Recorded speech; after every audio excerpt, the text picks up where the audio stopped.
자, 오늘은 12장 칭의와 양자에 대해서 배우겠습니다. 칭의는 구원론에 있어서 가장 중요한 거기 때문에 여기서 좀 길게 다뤄요. 길게 다루니까 집중력을 놓치지 말고 끝까지 집중하시기 바랍니다. 칭의가 이해되면 이제 양자는 조금의 분량으로 다루니까 칭의를 먼저 잘 이해해야 돼요. 자, 칭의에 대해서 먼저 그 논쟁, 역사적 논쟁까지 쭉 살펴볼 텐데 먼저 그 앞부분 서론 여보가 읽어주세요. 하나님께서는 악한 자들, 의롭다고 선언되는 순간에 실제로 불의한 상태에 있는 사람들을 의롭게 하신다. 이것은 우리의 직관에 입에대는 것처럼 보이지만 복음의 핵심이다. 성경은 믿음으로 하나님께로부터 난 은혜로 값없이 의롭다 하심을 얻는 자에 대해 말한다. 성경의 많은 본문은 우리의 죄와 그리스도의 의에 놀라운 교환에 대해 증거한다. 바울은 은행 업무, 옷, 입음, 법정의 유비를 통해 설명한다. 네. 첫 번째 문장이 하나님께서는 악한 자들을 어떻게 한다? 의롭게 하신다. 그러니까 악한 자를 의롭게 하는 거예요. 의롭다고 선언하시고 의롭게 만들어 가시는 건데 이게 직관적으로는 모순처럼 보인다는 거죠. 그렇지만 복음의 핵심이다. 성경이 가리키는 건데 그래서 교회 역사적으로 논쟁이 엄청 많았어요. 거기 표에 보면은 종교개혁 논쟁 해가지고 종교개혁자들의 입장이고 오른쪽에는 로마 카톨릭의 입장이죠. 이 표만 잘 이해해도 핵심을 잘 이해하는 건데 자 먼저 왼쪽 보세요. 칭의는 오직 법적인 선고이다. 법적인 의롭다라고 선언했다는 거예요. 근데 문제는 카톨릭의 입장에서 볼 때 아니 의롭지 않은 사람은 의롭다고 선언하는 거 말이 되냐 상식적으로. 아까 첫 문장이 그랬잖아요. 하나님께서는 악한 자를 의롭다고 하시는 거거든요. 그러니까 의롭다고 칭한다 이건데 악한 자를 의롭다고 법적으로 선언했어요. 근데 하나님이 진리이시고 공의로우시고 공평하신 법적이신 하나님이 의롭지 않은 자를 의롭다고 선언하면 돼야 안 돼요.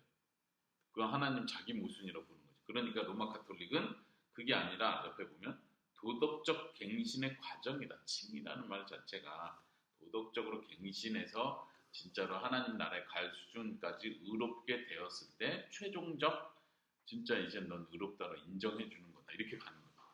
이게 더 합리적이고 논리적인 것 같은 생각이 드는 거죠. 다시 왼쪽에 실질적으로 불의할 때 오직 정과된 의로 선언한다. 그러니까 선언하는데 이게 하나님 자기 모순이 아닌 이유는 그리스도의 의가 정과되었기 때문에 그 정과된 의를 보시고 선언한다는 거지. 근데 이제 로마 카톨릭의 입장은 그거는 말이 안 된다. 왜냐면 아니 이 사람이 의로워야 의롭다고 하는 거지. 다른 사람이 의로운데 다른 사람이 의로우니까 너가 의롭다 이렇게 말하는 건 이것도 모순이라고 보는 거고 나중에 나오지만 법적 허구라고 보는 거. 허구 말도 안 되는 말장난 이렇게 보는 거예요. 그래서 로마 카톨릭은 반대로 주입된 은혜와 협력함으로 얻어지는 선언이다. 이제 그 뚜껑 듯이 정가된 거는 은행 계좌로 이체되듯이 전달됐다는 뜻이고 주입됐다는 건 마치 주사를 넣어서 링거 맞으면 링거 약이 쭉 몸에 퍼지듯이 주입되는 거예요. 뭐가? 은혜가. 그 주입된 은혜와 사람이 협력함으로 얻어지는 거라는 거예요. 그러니까 결국은 인간의 공로가 빠질 수 없는 거예요. 그래서 왼쪽 다시 종교개혁자들은 그리스도가 유일한 공로의 기초가 되는 거고 로마 카톨릭은 우리도 사람도 협력하는 거다 이렇게 하는 거고 다시 종교개혁자들은 믿음은 오직 그리스도를 의지하는 것이다. 그러니까 받아들이는 개념으로서의 믿음이고 로마 카톨릭은 말 그대로 자기가 실천적으로 하는 어떤 것, 사랑으로 바뀌는 어떤 것이야. 결국은 행동이죠. 믿음의 열매는 행위다 이렇게는 표현하지만 로마 카톨릭은 믿음 자체가 뭔가를 행위로 드러내야 되는 행위로 나타나는 어떤 것. 첫 번째는 믿음은 교회의 가르침에 동의하는 것이고 그 결과로 이렇게 행동을 바뀌는 것. 다시 종교개혁자들은 지금 의롭게 됨을 확신할 수 있죠. 구원을 확신할 수 있는 거고 로마 카톨릭은요 당연히 확신할 수 없죠. 왜냐하면 완전히 성화된 상태에서 하나님을 의롭다고 칭하시기 때문에 심지어 죽은 사람조차도 이 사람의 의가 하나님 앞에 온전한지 아닌지 죽은 사람은 우리가 판단할 수 없는 거예요. 예를 들면 이제 로마 카톨릭 입장에서 베드로 같이 사도 바울 같이 월등한 사람들은 이건 100% 의롭다 인정을 받을 거라고 그리고 넘치는 공로를 가지고 있다고 생각하는 거고 우리가 보통 사람은 착하게 살았어도 착하게 사는데 이 사람이 또 어떤 나쁜 짓을 했는지 모르니까 무조건 다 연옥에 가 있다고 생각하는 거예요. 그래서 살아있는 사람이 죽은 자를 위해서 공로를 계속 더해줘야 된다고 생각하는 거지. 그러니까 로마 카톨릭 입장에서는 끝까지 구원은 칭의를 확인할 수 없다. 그런 거예요. 자, 글씨가 많은데 한번 에스더가 읽어볼까요? 그다음. 하나님의 본질적인 의와 값없이 주시는 의는 똑같은 것이다. 하나님께서는 우리의 내적 의 없이 오직 그리스도로 인하여 우리의 행위 없이 오직 믿음을 통해 사악한 자들을 의롭게 하신다. 우리는 의인인 동시에 죄인이다.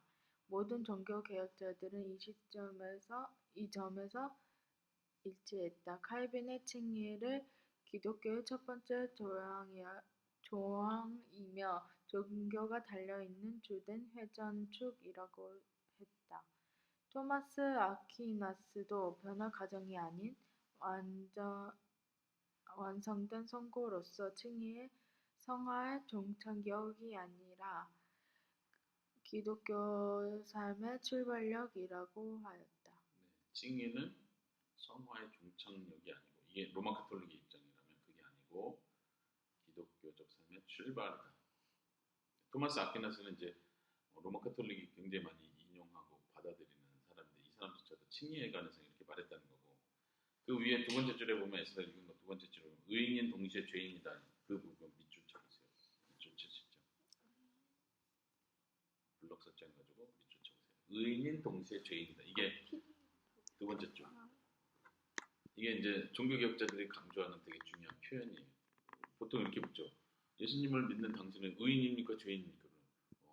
의인이요. 예. 그럼 죄 안 져요? 죄 짓죠. 그럼 죄인이요. 그럼 죄인인데 어떻게 천국 가요? 그러네요.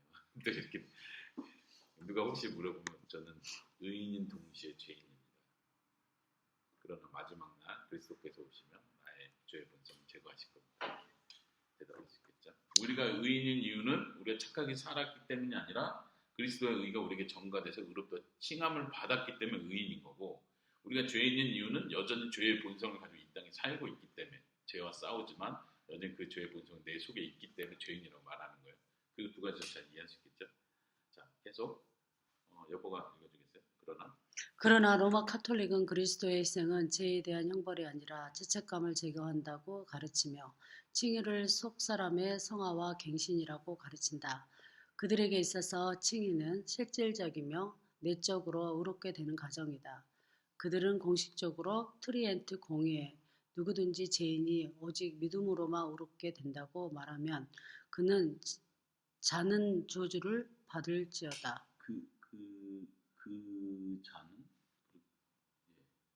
그 자는 저주를 받을지어다.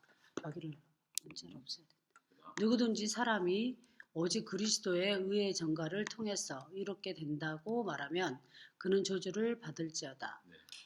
라고 선언했다. 거기서도 그는 저주를 받을지어다. 그러니까 지금 이거는 로마 카톨릭이 공식적으로 1545년에서 1563년에 있는 로마 카톨릭 공식 회의에서 이렇게 선언을 한 거예요. 그건 지금도 변하지 않는 거예요. 오직 믿음으로 의롭게 된다고 하는 자는 저주를 받을지어다. 이게 이제 소위 그 로마 카톨릭 공교회, 자기들이 말하는 캐톨릭이라는 건 공교회, 범교회를 말하잖아요. 우리 거룩한 공교회를 믿는다 표현할 때 그 공교회라고 할 때 캐톨릭 처치 말하는데 어쨌든 로마 카톨릭은 공식적으로 출교할 때 쓰는 표현이야. 저주를 받을지어다. 이게 출교한다, 교회에 속하지 않는다 이런 표현인데 오직 믿음으로 의롭게 된다고 말하면 저주받는다. 그 다음에 그리스도 의의 전가를 통해서 의롭게 된다고 말하면 저주받는다. 그러니까 로마 카톨릭하고 개신교는 같이 갈 수가 없는 거예요. 근데 오늘날은 이런 교리적인 거 다 뒤엎고 어쨌든 우리가 예수님 믿으면 구원받는다고 고백하지 않느냐. 너도 그렇게 고백하고 우리도 예수님 때문에 구원받는다고 말하지 않냐. 그러니까 우리 형제들 이렇게 말하려고 그래요. 오늘날 신학은. 그러니까 이런 교리적 아주 중요한 부분을 그냥 다 통합할 수 있다고 생각하는 거죠. 오늘날까지는 로마 카톨릭은 이렇게 고수하고 있다. 그러나 웨스트민스터 신앙 고백사는 내가 읽을게요. 그 아래 로마 카톨릭 입장을 반대하면서 이렇게 말해요. 하나님은 의를 주입하심으로써가 아니라 방법을 말하는데 로마 카톨릭은 주입을 얘기한다 그랬죠. 근데 하나님은 그런 방법으로가 아니라 그들이 어떤 행위로 어떤 일로 인해서가 아니라 믿음 그 자체나 믿는 행위나 그들에 대한 어떤 다른 복음적 순종을 그들에 의해 전가하심으로써가 아니라 이 방법이 아니죠. 카톨릭은 다 반대하는 거예요. 순종을 통해서 하는 것도 아니고 믿음으로 말미암는 행위 자체를 통해서가 아니고 마지막 그리스도의 순종과 충족을 그들에게 전가함으로써 주입과 전가를 지금 대조했죠. 그렇게 하신다. 의롭다고 하신다. 네. 마지막 칭의에 대한 양자 간의 차이는 은혜에 대한 이해의 차이로 촉발된다. 로마 카톨릭은 은혜를 뭐라고 본다고 했어요? 주사 넣듯이 주입하는 거라고 보는 거예요. 그건 세례 때 주입된다고 보는 거예요. 그러니까 로마 카톨릭은 세례가 목숨 걸고 해야 되는 거예요. 세례를 받을 때 은혜가 주입된다는 건 은혜를 받기 때문에 이제 내가 착한 일을 할 수 있는 능력이 생겼다는 거예요. 그 은혜가 내 속에서 일하는데 혼자서 은혜가 뭘 만들어내는 게 아니에요. 개신교에서 은혜는 하나님의 호의예요. 뒤에서 말하는 하나님의 호의고 성령님의 함께함으로써 우리가 해낼 수 있는 거예요. 그래서 은혜를 받은 자는 그 은혜는 다시 하나님 걷어가시지 않기 때문에 그 은혜가 우리를 변화시키는 거죠. 근데 로마 카톨릭이 말하는 은혜는 마치 영양제를 맞은 거야. 영양제 맞을 때 모든 병이 낫는 거 아니잖아. 그 다음부터 내가 운동해야 되고 몸 관리를 해야 되고 이렇게 하듯이 마치 이제 가능성이 생겼기 때문에 이제 내가 협력을 해야 돼. 그 은혜에 협력해야 돼. 은혜 개념이 다르기 때문에 이런 차이가 난다. 거기 밑줄 친 부분 보면 은혜는 세례 때 주입되어 본성을 고양시켜 초자연적인 것을 추구하게 하는 치료 물질 개념, 물질 개념으로 보는 거예요. 그러니까 주입된다고 말하는 거죠. 완전 다른 개념이죠. 여기서 표현이 초자연적인 것, 이게 지금 계속 이원론적 개념이 들어가 있다고 했었죠. 우리는 자연을 초월함으로써 구원받는 게 아니라 자연 본래의 모습을 유지하는 거였죠. 그러나 종교개혁자들은 은혜는 죄로 말미암아 죽은 사람에게 오직 그리스도의 공로로 베풀어 주시는 하나님의 호의다. 우리는 죽었고 협력할 수 없는 상황인데 그리스도의 공로로 베풀어 주는 호의, 하나님의 사랑이다. 네. 근데 이게 이제 로마 카톨릭과 비교를 한 거고 종교개혁 기준으로. 그다음에 두 번째는 개신교들 사이의 다양성인데 개신교 이제 로마 카톨릭 말고 개신교 안에서도 오늘날까지 여러 입장들이 있어요. 그 다음 페이지 보면 이제 이건 내가 말로 설명해서 좀 빨리 넘어갈게요. 거기 보면 이제 파들이 있는데 그거를 잘 구분해야 돼요. 제세례파. 제세례파는 어떻게 해요? 사법적 칭의로 받아들이지 않아요. 그러니까 우리가 개신교 또 장로교 개혁주의를 얘기할 때는 이런 파들을 구분하는 게 중요해요. 아, 개신교에 속하지만 우리랑 다르구나. 구원론 자체가 다르기 때문에 우리가 가까이 할 수가 없는 거예요. 소키누스주의자들, 오늘날 유니테리언이라고 표현하는데 이 사람들은 펠라기우스적 구원론을 선언한다. 이제 계속 나오는 중요한 인물이죠. 펠라기우스는 원죄를 인정하지 않는 모든 사람이 태어날 때 아담과 하와처럼 자기가 선과 악을 선택할 수 있는 기준을 가지고 태어난다고 보는 거예요. 그래서 너도 실패하면 너도 아담처럼 저주받는 거고 너도 실패 안 할 수 있는 가능성도 충분히 있고 왜냐하면 원죄를 물려받지 않았다고 보는 거예요. 타락한 상태로 태어나지 않는다고 보는 거예요. 펠라기우스는 완전 성경 완전 오바에서 넘어간 사람이죠. 근데 이제 소키누스 유니테리언도 이쪽 구원론을 선언한다 했을 때 확실히 잘못됐구나 이해할 수 있죠. 근데 왜 이쪽이 개신교에 속해 있어요? 그러니까 개신교라는 건 옛날 중세시대 로마 카톨릭에서 튀어나온 무리를 다 개신교라고 부르는 거예요. 프로테스탄트. 그러니까 로마 카톨릭과 프로테스트한 무리들을 다 개신교로 보는 거고 이제 우리가 말하는 개혁주의는 장로교죠. 칼빈을 중심으로 한 장로교 개념. 그리고 칸트도 사법적 칭의는 도덕적 해를 가져온다는 이유로 거부했다. 칸트는 뭐 크리스찬은 아니죠. 근데 이제 칸트의 이런 철학들을 개신교를 많이 받아들인 거예요. 왜냐면 칭의받았다 하면 도덕적으로 해이해진다는 거지. 너 죄인인데도 의롭다고 해줬대. 그러니까 그럼 나 죄 짓고 살아야 되겠네. 이런 생각 때문에 이 교리 자체를 거부하려고 한다는 거예요.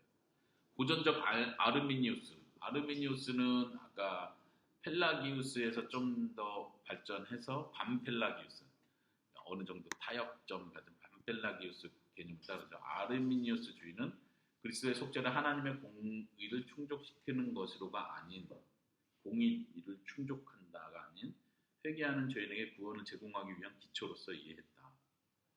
이 말 이해해요? 음. 그러니까 우리가 믿는 건 그리스도가 속죄, 십자가에 죽으시고 피값을 치르시고 희생 제사를 지내심으로써 하나님의 죄에 대한 분노, 그 공의를 형벌을 충분히 치르심으로써 형벌을 받으심으로써 하나님의 공의가 충족되었다 이렇게 표현. 공의가 충족되었다는 말이죠. 이 사람의 죄는 10년 감옥에서 살아야 될 죄라고 재판관이 선언을 했으면 이건 공의야. 그럼 이걸 충족하려면 10년 실제로 채워야 충족되는 거죠. 하나님이 인간에게 내린 형벌에 대해서 예수님의 죽으심이 그걸 충족했다는 거예요. 형벌을 충분히 충족하는데 그렇게 이해하지 않고 아르미니우스주의는 회개하는 죄인에게 구원을 제공하기 위한 기초 정도.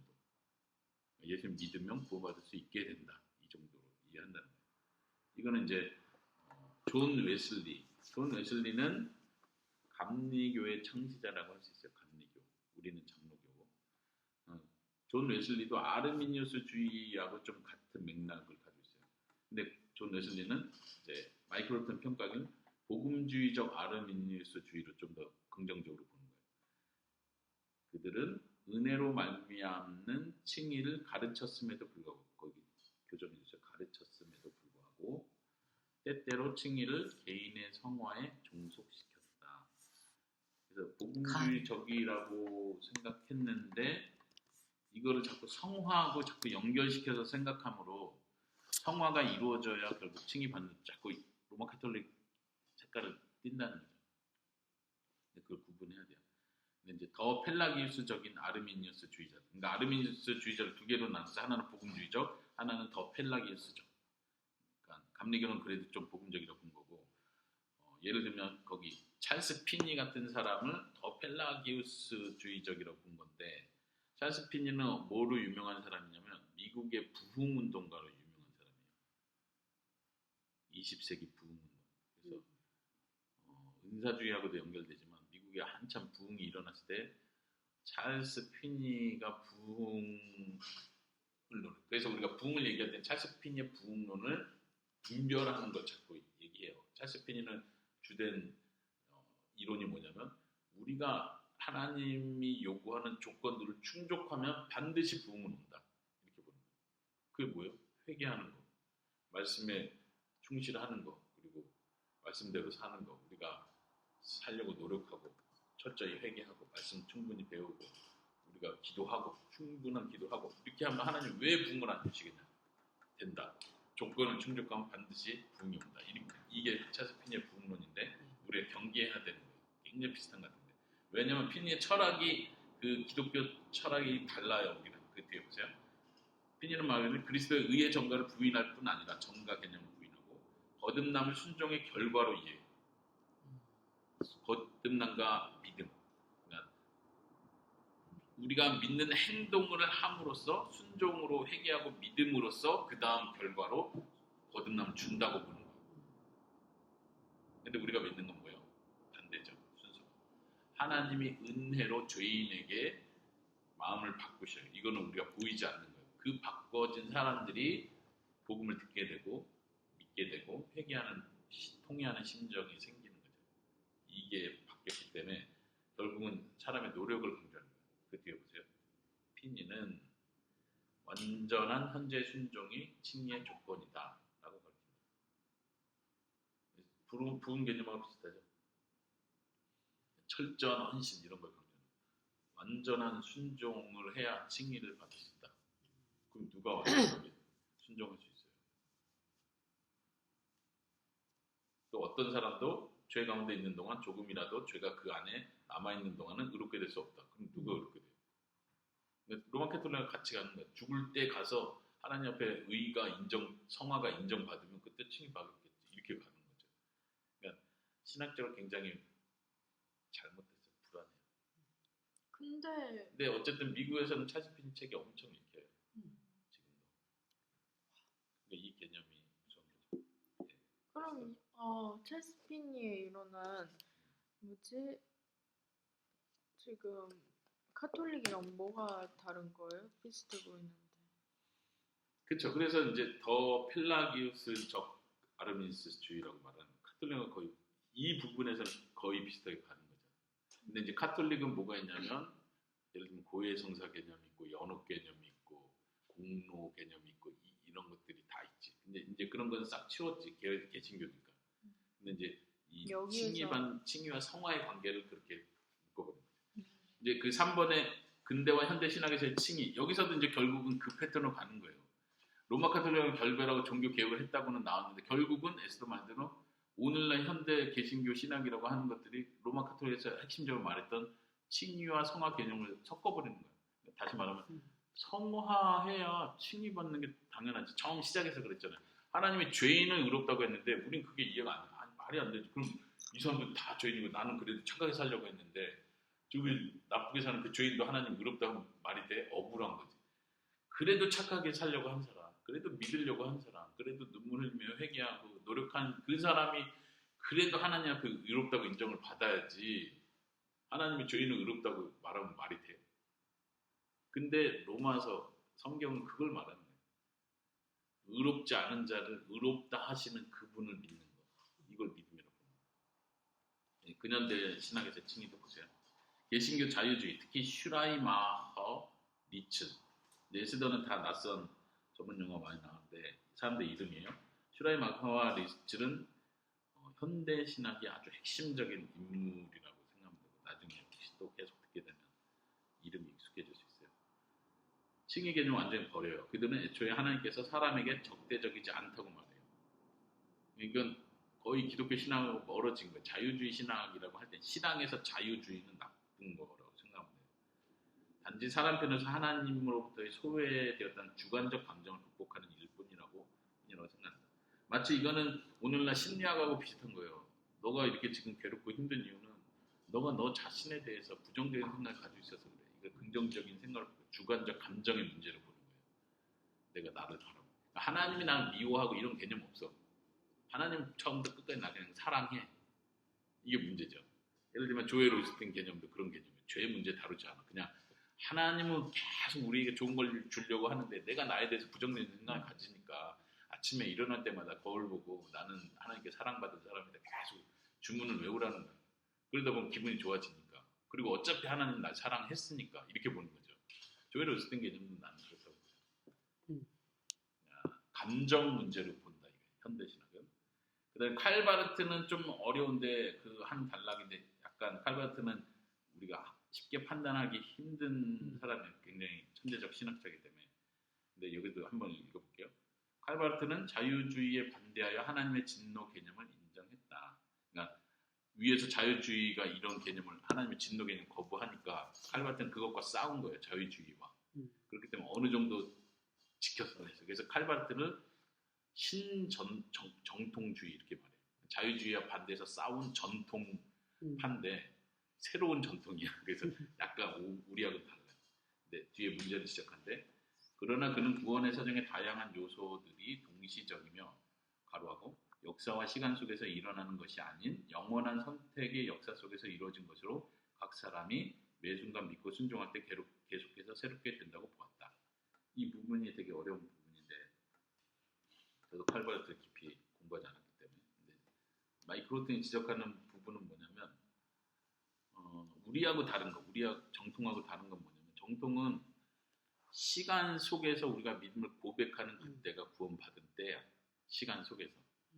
근데 칼바르트는 그거는 중요하지 않고 영원한 그 창조가 시작돼 그 전에 이미 하나님을 선택했다고 그러잖아요. 선택하는 순간 칭의하시고 뭐 하시고 다 하셨다는 거야. 그러니까 이 역사는 그냥 흘러가는 것뿐이야. 의미가 없는 거야. 시간은 한 상인가? 그렇게 보는 거지. 역사 속에서 이미 다 이루어진 거고 하나님께서 시간 속에서 만나준 건 여기서 말하는 것처럼 그때그때 새롭게 우리를 해준다는 거예요. 그래서 칼바르트 신화에서 아주 중요한 것 중에 하나는 성경은 하나님의 말씀이다가 아니고 말씀이 된다라고 표현해요. 그러니까 66권이 좋은 말이 많고 하나님의 말이 많지만 그게 시간 속에 딱 나에게 감동으로 오는 그 순간 그게 하나님의 말씀이 된다고 표현하는 거예요. 오늘날 신학들이 그러잖아요. 묵상하다가 하나님께서 나에게 말씀하셨다. 성경을 통해 말씀하셨다. 설마 그러면서 레마 아니야? 레마인가? 레마. 자, 결과적으로 칭의를 받기 위한 믿음의 필요성은 거부되었다. 그에게 있어서 믿음은 단지 이미 영혼 속에서 일어난 일을 인정하는 것뿐이다. 그래서 이게 약간 달라요. 그 다음에 이제 근대 현대 신학에서 중요한 사람들이 바울의 세 관점 학파들인데, 이제 에스더가 하기엔 너무 지금 오늘 엄청 어려운 걸 많이 하는데도 간단하게 설명하면, 이제 계속 에스더가 나중에 커갈수록 듣게 될 말이니까 들었던 것 같아. 이렇게 기억만 해도 좋아요. 영어로 하면 New Perspective on the Paul, 바울에 대한 세 관점이에요. 이 학파들은 뭘 얘기하냐면, 기본적으로 쉽게 설명을 하면 하나님의 은혜로 의롭게 되었다. 그러니까 뭐 다른 거 아무것도 없어. 그냥 이스라엘 백성이 예수님 때문에 의롭게 된 거 아니잖아. 이스라엘 백성이 하나님의 은혜로 하나님의 백성이 되었잖아. 그러니까 의롭다는 표현을 쓰지 않고 백성이 되었다. 근데 그 백성을 유지하기 위해선 자기의 거룩한 삶을 살아야 된다. 구약에 보면 뭐 하지 않으면 백성에서 끊긴다 이런 표현을 하잖아. 옛날 이스라엘처럼. 옛날 이스라엘을 얘기하는 거예요. 구약이 그 구약 관점을 그대로 가져오는 거예요. 그래서 이스라엘 백성들이 하나님의 은혜로 선택을 받고 하나님의 백성을 부름받는 게 다 은혜인 것처럼, 오늘날 신자들도 하나님의 선택을 받고 부름을 받아 다 이 교회의 공동체 부름 받은 거예요. 중요한 건 뭐냐면, 하나님의 법을 지키고 거룩한 삶을 살아갈 때 백성으로 유지되는, 유지 개념을 강조하는 거예요. 그러니까 하나님 백성이 되었는데 그걸 유지하기 위해선 순종의 삶을 계속 사는 거다. 성화의 삶. 그러니까 칭의와 성화 개념을 구분하지 않고 그냥 묶어버린 거예요. 그러니까 칭의 개념은 없는 거예요. 성화의 삶을 살면 그대로 하나님 백성을 유지돼서 천국까지 가는 거고. 근데 어쨌든 선택받고 은혜를 받았는데 여기서 내가 믿음 안 지키고 거룩한 삶 안 살면 당연히 떨어져 나가는 거예요. 그게 더 논리적이고 자연스러운 거예요. 바울의 세 관점의 핵심이 그런 건데, 읽어볼게요. 공통적으로 의의 정가 개념을 부인해요. 이 의의 정가라는 개념은 종교계에서 굉장히 강조했다. 아주 특별한 구절이고 이따가 보겠지만 성경에서 강조하는 거예요. 또 역사 신학과 초기파 신학의 흐름은 루터와 칼빈을 재해석하며 이들의 사상을 동방 정교나 로마 카톨릭의 입장과 더 가까이 해석하려고 한다. 그러니까 카톨릭이나 동방 정교하고 개념이 비슷해요. 바울의 세 관점은. 다양한 유형의 신학들은 칭의의 개념이 개인의 도덕적 책임과 사회 변혁을 억제하는 것이라고 이를 보입니다. 칭의 개념은 우리가 믿음으로, 그래서 이게 정관돼서 이렇게 되는 이 개념을 이해 안 하고 그냥 우리가 이제 하나의 백성으로서 도덕적 책임, 사회 변혁을 위해서 하는 것, 이런 공동체적인 걸 자꾸 강조를 해요. 그러니까 오늘날 이제 바울의 세 관점이 관심을 받고 막 이렇게 높아지는 이유가, 한국 교회가 지금 분위기가, 교회는 엄청 많아졌는데 해이한, 도덕적으로 해이한 한국 교회가 돼버리니까 스캔들도 많고 욕먹는 일도 많고 하니까 이거 복음이 잘못됐다. 바울의 세 관점이 말하는 건 우리가 이 공공신학, 그러니까 사회를 돌아보고 정말 도덕적으로 변화된 삶을 사는 여기에 초점을 안 뒀기 때문에 교회가 욕을 먹는 거다. 그래서 복음 자체를 바꾸려고 하는 거예요. 칭의만 얘기하니까 아까 칸트가 말한 것처럼 도덕적으로 해이해진다. 죄인인데 은혜 받았다고 자꾸 이렇게 말을 하니까 도덕적으로 해이해지니까 복음을 바꿔야 된다. 그게 아니라 우리가 착하게 살 때 하나님이 결국은 칭의를 주는 거다. 이렇게 가르쳐야 사람들이 착하게 산다는 거예요. 착하게 살게 만들기 위해서 진리를 바꿔버리는 오류에 빠지는 거예요. 근데 이름은 왜 바울에 대한 세 관점이에요? 그러니까 이제 이 신학이 우리는 이제 예를 들면 로마서를 해석할 때 로마서가 말한 게 믿음으로 의롭게 된다라고 이렇게 해석을 분명히 그렇게 해왔잖아. 근데 이 사람들은 바울이 그런 개념으로 말하지 않았다고 봅니다. 그래서 바울의 신학을 바꾼 거예요. 우리가 바울을 잘못 이해했다 보면서 이 사람들은 바울은 그 얘기를 한 게 아니었다. 다시 말하면 개인이 믿음으로 의롭게 되는 걸 말한 게 로마서가 아니고 이스라엘 공동체에 대한 공동체적 의로움을 얘기하는 거예요. 이런 식으로 해석을 해요. 말 그대로 재해석이. 그렇죠. 재해석. 그래서 세는 자, B번 이제 성경적 근거를 보는 건데 제일 중요한 구절 로마서 4장 25절에 보면 에스더가 한번 읽어보겠어요. 성경은 분명하게 예수님은 우리가 범죄한 것 때문에 내 종이 됐고 또한 우리를 의롭다 하시기에 위하여 살아나셨다고 선언한다. 범죄한 것 때문에 내어주었다. 형벌을 대신 받았다는 거고 우리가 의롭게 되기 위해 살아났다. 우리가 의롭게 되기 위해 우리가 착하게 살아야 된다 이렇게 말하지 않는다는 거예요. 예수님이 하신 일에 의해서 우리가 의로워지기도 하고 우리의 형벌이 다 공의가 충족되기도 하고 아주 복음은 마이클 계속 강조하는 표현이 뭐냐 복음은 낯선 것이다. 낯설다. 왜냐면 우리는 내가 한 거에 대한 대가를 받는 게 자연스럽고 낯설지 않거든. 어릴 때부터 그렇게 자라왔잖아. 잘하면 칭찬받고 못하면 혼나고 잘하면 합격하고 못하면 불합격하고 근데 천국은 너 그것과 상관없이 하나님의 은혜로 천국 가는 거야 이렇게 하니까 말이 돼? 그래도 믿으려고 하고 하나님께 순종하려고 하고 착하게 살려고 하고 그래도 회개하고 하나님의 은혜를 기도했던 사람이 천국 가야지 이렇게 자꾸 가다 보니까 이게 우리한테 안 맞는 거야. 낯선 개념을 못 받아들이는 복음은 낯선 것이다. 1번 선언적 사법적 의미 법적으로 선언했다는 거죠. 여보가 한번 해주세요. 의롭다 선언하는 용서는 영어는 바꿔주세요. 용어는 읽어주세요. 의롭다 선언하는 용어는 사법적인 용어로 법정에서 무죄로 선언되다는 된다예요. 선언되다.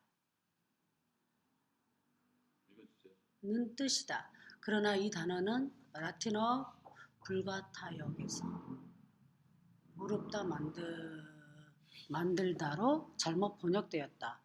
의롭다 선언하는 것은 가정이 아니라 선언임을 강조하며 법적인 요구가 완전히 충족되었다는 것을 규정한다.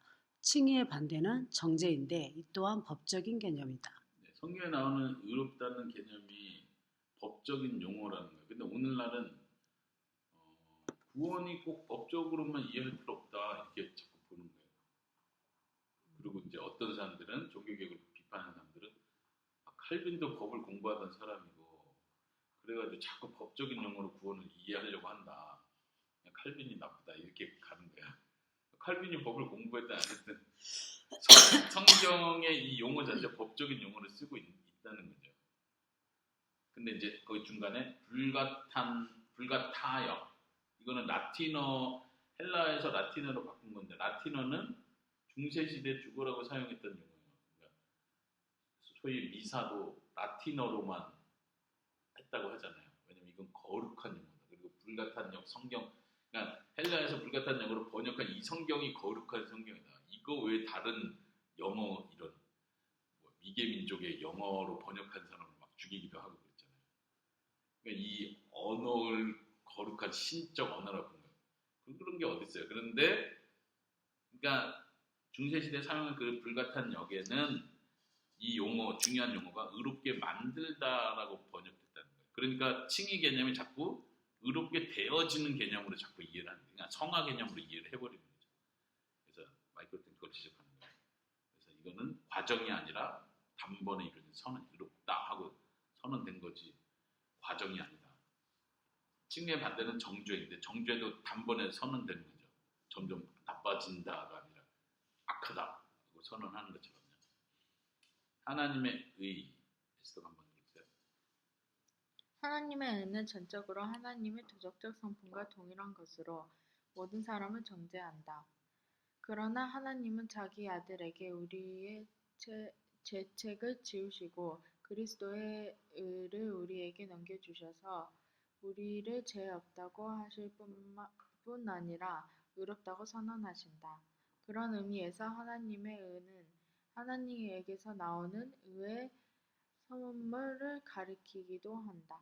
네, 일단 거기서 두 번째 줄 보면 하나님이 하신 일을 두 가지로 구분을 했는데 우리의 죄책을 지우시고 그리스도의 의를 우리에게 넘겨주시고 두 가지 죄책을 지우시는 일 죄책은 어떻게 지었어요? 예수님이 우리를 대신해서 죽으심으로 형벌을 받음으로 죄책을 지웠어요. 또 하나는 의를 우리에게 넘겨주셨어요. 이 두 가지를 구분한 이유는 그렇게 해서 두 가지 일이 일어나요. 첫 번째는 죄가 없다고 없는 사람이 된 거예요. 죄에 대한 형벌을 치렀으니까 이제 그 너 사람 죽였는 그 죄 형벌 치렀으니까 이제 몇 년 살고 나서니까 이제 그 죄에 대해서는 묻지 않는 거예요. 형벌을 다 받았으니까. 근데 그렇다고 해서 이 사람이 의로운 사람이 됐냐? 그건 별개죠. 두 번째는 의롭다고 선언하시는 거예요. 왜냐하면 그리스도의 의를 우리에게 전가했기 때문에. 이 두 가지를 구분하는 게 중요해요. 그 다음 여보가 한번 그 다음 들어볼게요. 중세 신학자들은 의를 투쟁으로 얻을 수 있는 것으로 이해하며 우리의 영혼에 주입된 윤회와 협력하여 최선을 다할 때에 그것은 타당한 공로에는 미치지 못하지만 하나님께서는 적합한 공로로 받아주신다고 가르쳤다. 네, 중세시대 그냥 로마 카톨릭을 얘기하는 건데 아까 주입된 은혜 얘기했죠. 주입된 은혜에 협력을 할 때 공로로 인정해 주는데 이제 중세 신학에서는 이거를 따지는 아까 현대 신학자들이 카톨릭 많이 따라간다 했잖아요. 근데 카톨릭은 또 이 구원론이 엄청 복잡해요. 공로 사상에 있어서 주입된 은혜, 그 다음에 공로가 두 가지인데 타당한 공로가 있고 적합한 공로가 있어요. 근데 타당한 공로를 내가 얻으면 이건 100% 그냥 의롭다 되는 거예요. 베드로처럼. 예. 근데 적합한 공로는 그냥 우리 보통 사람들이 열심히 노력했을 때 구원받을 만한 정도의 수준은 아니지만 이 적합한 공로는 하나님이 보시고 아 그래 노력했구나 하고 어여삐 여겨주시는 공로가 됩니다. 그래서 구원받을 수 있게 된다는 얘기죠. 그러니까 로마 카톨릭한테 당신들은 예수님만 믿음으로 구원받는다고 말 안 하고 사람이 협력해서 공로로 구원받는다고 하잖아요. 아니라고. 우리는 공로로 구원받는 게 아니라고. 우리의 공로는 하나님 볼 때 부족한 거라. 그렇지 하나님 은혜로 그걸 공로로 여겨주시는 거예요. 이거 뭐 개신교가 비슷한 말 하는 것 같아. 그러니까 로마 카톨릭 천주교 사람들하고 얘기를 하면 이 사람들도 똑같이 예수님 믿고 구원받는다고 얘기하는데요. 이렇게 비슷하게 가는 거예요. 그렇지만 종교개혁자는 그 아래 그리스도께서 언약의 대표자로서의 율법의 모든 요구를 우리를 위해 성취했다. 그냥 결국은 모든 요구를 한 번에 예수님이 다 끝냈다는 것. 그게 차이예요. 믿는 자에게 낯선 그리스도의 낯선 의가 전가된다. 낯선 의라는 건 내 안에 있던 어떤 것이 아니고 내 밖에 있는 외부의 의라는 표현을 쓰거든요. 외부, 바깥. 낯선 의가 우리에게 전가되었다는 걸 강조하는 거예요. 그 아래 보면 이것은 법적인 허구가 아니다. 비판하는 사람은 계속 이렇게 비판한다 했죠. 너게 아닌데 왜 너가 의로워져? 믿음으로 의롭게 된 자들은 실제로 그리스도 안에서 새로운 신분과 생명을 얻게 된다. 성경이 이것을 사법적 언어뿐 아니라 몸과 머리와 몸, 나무와 열매, 은행 업무의 유비로서 설명한다. 은행 업무의 유비라는 유비를 오늘날 우리가 적용하기 쉬운데 보세요. 예를 들면 귀하 허가를 받는데 6천만 원이 필요해요. 그렇죠? 근데 정부에서 이민국에서 통장을 확인해요. 근데 난 돈이 없죠. 그러면 자격이 안 되는 거잖아요. 근데 사랑하는 친구가 나한테 6천만 원 꺼줬어. 꺼준 게 아니라 그냥 줬어. 그러면은 법적으로 따졌을 때 이민국에서 너 돈 아닌데 왜 너 돈도 아닌데 거기다 통장 넣고 너가 자격 받으려고 그래? 이렇게 그건 안 따진다는 거예요. 너 통장에 6천만 원이 있느냐 없느냐가 중요한 거예요. 이건 법적인 문제예요. 그러니까 이 통장을 누가 넣어줬느냐, 얼마를 어디서 끌어왔느냐는 법적으로 따지는 게 아니에요. 이게 너 통장에 너 이름으로 너의 돈으로서 그 돈이 있느냐로 확인하는 거예요. 이게 이제 은행 업무의 유비가 오늘날에도 잘 이해되는 개념이에요. 아까 말한 것처럼 너가 의롭지 않은데 왜 너가 의롭다고 받아? 넌 죄인인데 이렇게 가지 않는다는 거예요. 이건 전가 개념은 그런 의미예요. 자, 마지막 전가된 의의 제가 읽겠습니다. 언약의 머리인 아담 안에서 죄책이 우리에게 전가된 것처럼 그리스도 안에서 우리의 의가 그분의 의가 우리에게 전가된다. 그러니까 더블 임퓨테이션이라고 더블이야. 예수님의 의가 우리에게 온 것처럼 우리의 죄가 예수님에게 전가된 거예요. 전가하다는 동사는 모모로 여기다는 의미다. 이사야서 53장 우리의 죄가 그에게 돌려졌으며 그의 의는 우리에게 넘겨졌음을 표현한다. 나의 의로운 종이 자기 지식으로 많은 사람을 의롭게 하며 또 그들의 죄악을 친히 담당하리로다. 의로운 종이 다른 사람을 의롭게 하고 그 사람들의 죄악을 예수님이 담당하고 이 개념이 이사야서에서부터 나온다. 성경적 근거를 살펴본 거예요. 이 전가 개념의 칭의를 성경이 분명히 말하기 때문에 우리는 이걸 우리의 논리적 이해 되고 안 되고로 우리가 복음 바꿔서는 안 된다는 거예요. 자, 그 다음에 마지막 양자는 짧게 있죠. 그러니까 양자 개념도 중요한 거는 칭의가 법적인 일인 것처럼 양자도 법적인 일이라는 거예요. 양자는 칭의에서 성화로의 훌륭한 전환인데 이는 양자가 사부적이며 병역적인 차원으로 이루어져 있기 때문이다. 또 읽으세요. 이스라엘뿐만 아니라 고대 사회의 법은 장자를 재산의 상속자로 삼았다. 우리가 하나님의 아들들이 된다는 것은 우리의 장자인 그리스도와 함께 공동 상속자가 된다는 법적인 의미이다. 하나님이 그 아들을 보내사 여자에게서 나게 하시고 율법 아래에 나게 하신 것은 율법 아래에 있는 자들을 속량하시고 우리로 아들의 명분을 얻게 하려 하심이라.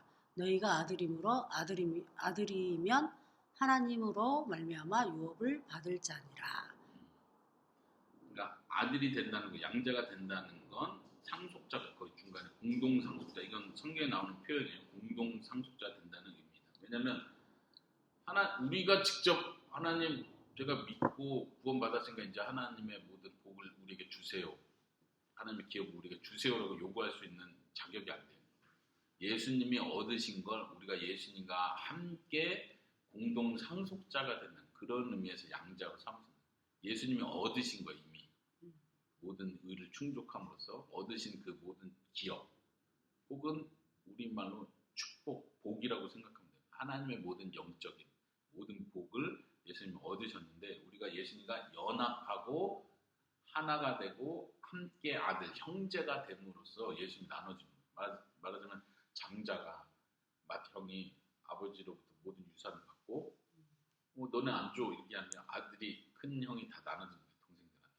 그 개념을 성경은 설명한다는 거예요. 자, 있어 그 다음 달라고 보세요. 칭의에서와 마찬가지로 양자는 법적 허구가 아니다. 그리스도는 장자로서 왕이 되어 자신의 충성된 섬김으로 전 재산을 얻으신 후에 이것을 언약 안에서 아들이 된 모든 자녀에게 나눠주신다. 만약 은혜 언약에서 그리스도와 연합이 바울의 구성서정을 위한 기초라면 칭의는 우리의 양자와 성화와 영화를 위한 법적 기초이다. 거기까지 잠깐 다시 보세요. 인용이 좀 어려운 표현이 있어서 그대로 인용한 건데 그리스도와의 연합이 구원을 위한 기초라면 구원의 서정을 위한 기초라면 칭의는 양자와 성화와 영화는 이제 하나님 나라 온전히 들어가게 되는 그걸 영화라고 해요. 그거를 위한 법적인 기초다. 칭의가 있어야 양자가 되는 거고 성화가 시작되는 거고 영화를 얻게 되는 거고 그런 기초라는 거죠. 양자는 성공적으로 부모를 모방하는 자녀에게 제시된 목표가 아니다. 내가 하나님의 아들이 되는 건 목표가 아니에요. 성화해야 아들이 된다가 아니라 이미 아들이라고 법적으로 딱 선언했다는 거죠. 그러니까 목표가 아니에요. 그 다음에 가족의 성품이나 유전자를 주입한 결과도 아니에요. 주입 개념이 아들이 됐다고 해서 이제 너가 아들처럼 살게 되는 거예요. 뭐가 유전자가 변화된 게 아니라는 거예요. 그러니까 법적으로 선언했을 뿐이에요. 오히려 양자는 법적인 신분의 변화이다. 신분적으로 내가 예를 들면 부잣집 아들로 양자로 법적인 선언됐다고 해서 내가 갑자기 부잣집 아이의 유전자가 생기는 건 아니잖아요. 갑자기 착하게 살게 되는 것도 아니고 무슨 말인지 아세요? 하나님의 자녀가 되는 것도 마찬가지예요. 법적인 선언이지 내가 그러나 아까 앞에서 말한 것은 그러나 성화의 기초가 되는 거예요. 법적인 선언이 되었기 때문에 실제로 이제는 그 뒤에 나오는 문장이 그거예요. 실제로 성령이 내 안에서 역사하기 때문에 이제 죄와 싸우기 시작하고 성화의 삶을 살게 되어 있다는 거죠. 근데 이 칭의와 양자와 법적인 선언과 성화 개념을 섞어버리면 안 된다는 거예요. 그 아래 검은색 글씨 이 법적인 신분의 변화는 결코 법적인 차원으로 끝나지 않는다. 우리를 하나님의 자녀라고 선언하신 그 동일한 말씀이 우리를 변화시킨다. 즉시 우리를 실존적으로 새롭게 창조된 실제에 적응시키기 시작한다. 이해돼요? 마지막 문장 좀 보여주세요. 세상의 왕이 그리스도 안에서 우리의 아버지가 되셨다. 그는 단지 병원이나 양부모 집에서가 아니라 자신의 공의로 말미암아 방역자들로서 우리를 붙잡고 있던 감옥에서 우리를 자녀 삼으셨다. 모든 건전한 가르침과 마찬가지로 교리의 목적은 우리를 전심으로 하나님을 찬양하는 소명에 이르게 하는 것이다. 아멘. 세상의 왕이 우리 아버지가 되셨습니다. 병원에서 우리를 자녀 삼은 게 아니고 양부모 다른 사람 집에서 자녀 삼은 게 아니고 감옥에서 우리를 자녀 삼은 누가 왕이 얼마나 이것이 영광스럽습니까? 그래서 모든 교리는 하나님을 찬양하는 소명이 된다. 할렐루야. 네. 질문이나 느낀 점 말씀 주세요. 그 뭐지? 층이 오늘 중요한 거였는데 잘 이해됐어요? 네. 이제 그 무슨 주의에 이게 이름 외우는 게 힘들긴 하지만 그거는 이해는 했어요. 근데 이제 저번부터 하면서 느낀 게 시대 그 상황에 따라서 교리가 변하는데 특히 여기에서 바울에 대한 새 감정도 그렇고 다른 것 약간 칸트도 그렇고 그 시대에 맞춰서 이 사람들이 뭔가 더 지나치다 보니까 그걸 반격하려다가 자기네들이 또 지나치게 되고 그걸 또 반격하려다가 자기네들이 또 지나치고 이런 식으로 하는 게 흐름이 많은 것 같고 그리고 사실 이거 카톨릭도 처음에는 되게 이해가 되고 맞는 것 같은 논리적으로 맞는 것 같으니까 믿는 것도 이해가 가는데 처음에는 그냥 카톨릭은 뚱딴지 같은 걸 믿는다라고 생각했다면 이제는 이 사람들도 논리가 있긴 하는데 우리랑 다르고 그 논리가 오류가 있다라는 느낌으로만 오게 된 것 같아요. 근데 이 약간의 차이가 되게 다른 네, 관점을 큰 차이로 만들어낸 것 같아요. 좋은 표현이에요. 그래서 이단이라고 표현할 때 다를 이끝 단자를 쓰거든요. 끝이 다르다는 얘기예요. 처음엔 비슷하다는 얘기예요. 조금은 차이, 용어의 차이, 개념의 차이인데 끝에 가니까 완전 달라집니다. 그런 개념이죠. 여보는 느낀 점은요? 층이와 양자 개념은 많이 클리어하게 이제 설명할 수 있겠습니까? 예, 설명할 수 이 있지. 정도 설명할 수 있겠습니까? 그럼요. 많이 사용을 했던 거라. 당당하네요. 감사하지. 보겠습니다. 잘 설명하는지.